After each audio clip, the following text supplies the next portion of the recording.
Hello, Michael Mandeville here with the Creative Explorer and how I write.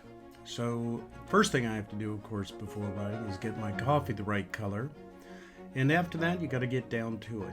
And a lot of times, faced with a blank page, I find it's a lot easier to use something I call versioning.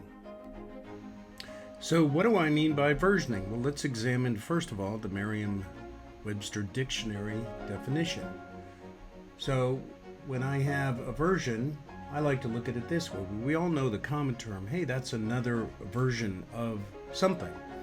Another version of a musical play or another version of a TV show or something. So it's usually a sense of a copy of the original, a new play on it. And in point of fact, when I go here, you'll see an arrangement, a couple. One is an arrangement of a musical composition, or this is the one I prefer, a form or variant of a type or original. In this case, it says an experimental version of the airplane. Now, when you're actually writing, I think this is useful to have this kind of definition and to think about it. And what I like to do is this, is I will be working on a project, get an idea, and then create another version of my script so that I could actually kind of implement my bold idea. And you'll see that I've done that numerous times. I arbitrarily typed in right here version 12 on the Mac search bar, and you'll see here's my Ace Hardin Ring of Fire version 12. Dawn's Early Light has a version 12, and so those are just a couple things. If I actually just type in version 9, we'll go back a bit, we'll even get more. Here is something about an episode of an Olympics word. Here is some Taken 3 budgets, because I do that as well. And at the same time, what's the point of versioning? The point of versioning is that it will allow you to be bold and think forward with your idea.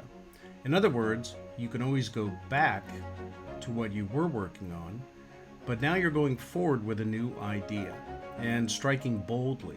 So there's an emotional freeing there of the author, the writer, the creator that wants to hold on to something that's tangible. By using a versioning concept, and I literally will have, I think, version 40. So the idea is to just create a new version and let yourself go forward, and the idea of freeing yourself from any kind of mental restraints that you might have. And I think that this is an essential part of being a creator, is to boldly go in certain directions. So what you do is simply put your initials on it. In my case, I use MM, and then I will put V1, V2, V3, etc. Sometimes a couple in a day.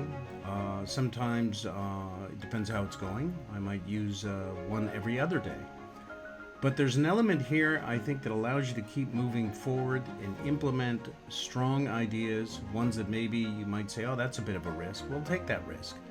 Because using versioning, you can always go back to what your original intent was if you don't like it, right? Maybe a little cut and paste work or something like that, but nonetheless, you'll know where you've left off and where you're going.